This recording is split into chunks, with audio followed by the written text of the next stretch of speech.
Batman's a terrific hero, but he's only as good a hero as he is surrounded by other terrific supporting characters. Since Batman's the quiet guy, you know, on that rooftop somewhere, you have to have other characters who are going to sit around and you're actually going to follow them through the story. Even Batman doesn't operate in a vacuum.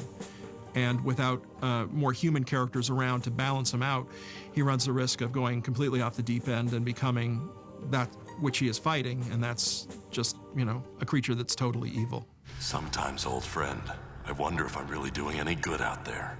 How can you doubt it? The lives you've saved, the criminals you've brought to justice. Just as Batman is a mentor father figure to Robin, Alfred has been a mentor and father figure to Bruce Wayne. It really felt like a father and son relationship, and I think that helped, you know, helped humanize the characters, and it gave a level of maturity to the show. I'm sure revenge can be deliciously sweet.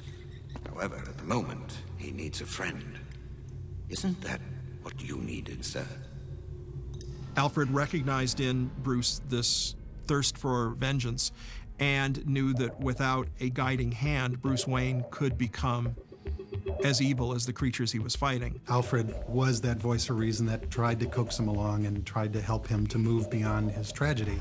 Looks like trouble at Tarnower Financial, Alfred. I won't be home early after all. Please don't take this the wrong way, sir, but your goose is cooked. He was always great for lightening Batman's dark, brooding mood, you know. He could just say some quip or something as Batman's getting ready to jump in the car and go off for the night, you know. And it was just refreshing to have that dry wit. Efrem brings that kind of grandfatherly warmth to the character. I mean, he was, you know, stiff upper lip and British and all that, but deep down inside you could tell he was just, you know, full of heart. And, you know, again, that's all praise to Efrem for that. Might I suggest, Master Bruce, that you take a break? If you keep pushing yourself like this, you soon won't know your right hand from your left. Alfred, you're brilliant. So I've heard. I mean, this is the guy who is the only one who can talk straight to Batman, but he does it sort of on the slant. He's an observer, and he sees things and brings up things that Bruce might be thinking about or should be thinking about. And he's really important. Got a new toy, I see. I figure it might come in handy. It might get you in trouble with the mayor. Let me worry about the mayor. I've always thought of Jim Gordon as a man who is a decent cop at heart and a very compassionate person, yet who finds himself trying to preserve order in probably the worst city on the face of the earth. And yet he has to follow certain rules and regulations, and the only way to preserve order in the city is to break those rules. Tell Bullock he should add more guards, just to be safe. Is there anything you don't know about? I only assigned that detail a couple of hours ago. One of these days, I'm gonna nail his feet to the ground. Commissioner Gordon was kind of like the Frank Miller Batman, Return of the Dark Knight, like really gave the guy like major competence. Like the guy was like a really competent cop. And I think that's pretty much what Bob Hastings, you know, his voice really embodied that, you know, very mature, very fatherly voice. The bust went down okay? Yes. Get some rest now.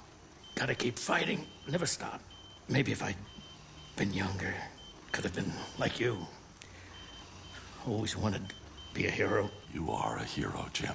Commissioner Gordon often would appreciate the fact that Batman was there because, you know, the crimes were always so huge and the villains so, you know, maniacal that there was no way Commissioner Gordon and his band of police were going to do much about it. So the fact that Batman was there was a relief, and at the same time it caused problems because almost by nature, the fact that he existed, you know, the villains were going to be there, and it just caused problems for Commissioner Gordon. Hey, where you going? This ain't over yet, outlaw! You hear me?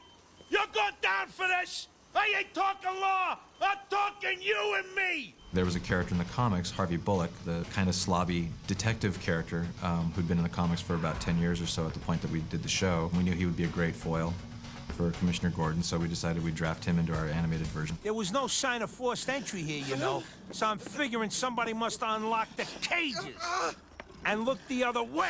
We didn't want to make Bullock really a dirty cop, so we made him kind of a soiled cop, but not completely dirty. There is a small spark of goodness in the guy. Nobody's sneaking in here tonight. If I got in this easily, so will the Joker. Hey, this is police business. Haul your bat butt out of here. He really does believe that preserving the law is a cop's job, which leads him into conflict with Batman on numerous occasions. Like, what do we need the weirdo in the cape for when, you know, guys like me are out busting their butt to keep the streets clean?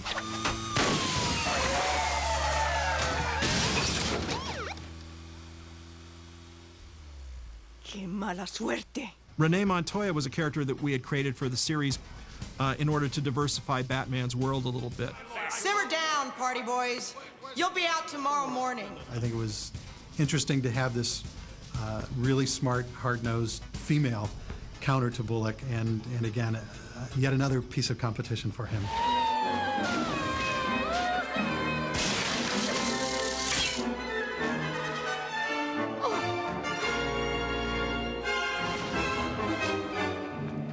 I thought I told you to take the day off. Leslie Tompkins is sort of the angel of mercy in Bruce Wayne's world. She was a friend of Bruce's parents, and she was there for Bruce the night that his parents were murdered.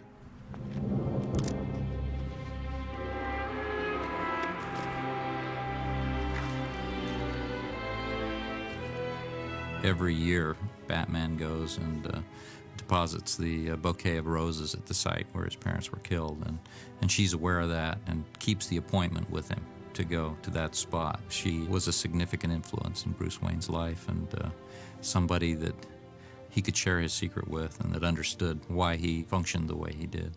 Just a minor concussion, probably from the fall.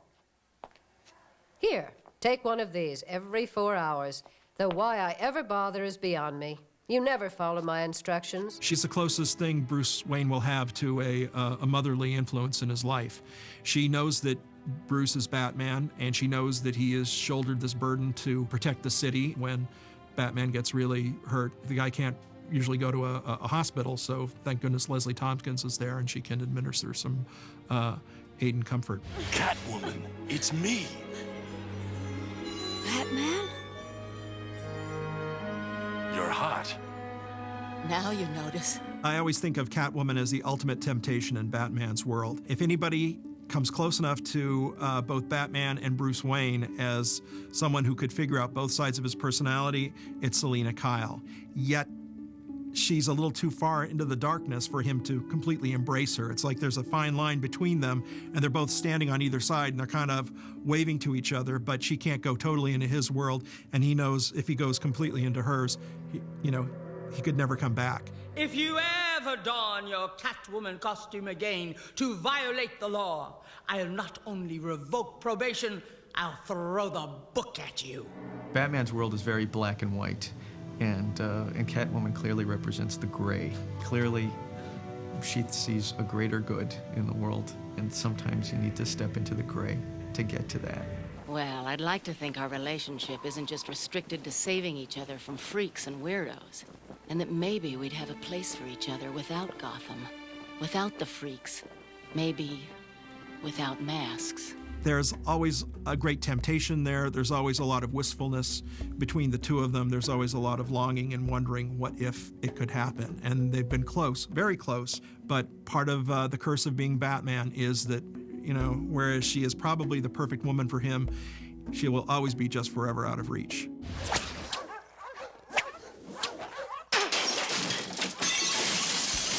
The cool thing about the environment, the universe that was created, was that we were allowed to explore different manifestations and different characters. You got to have this supporting cast, around Batman, and it creates this interesting, colorful world and creates the world of contrast. We didn't have to just have a cast of hundreds of nameless, useless characters that did nothing more than voice the dialogue. These characters added value to the history of Batman as we were trying to make it.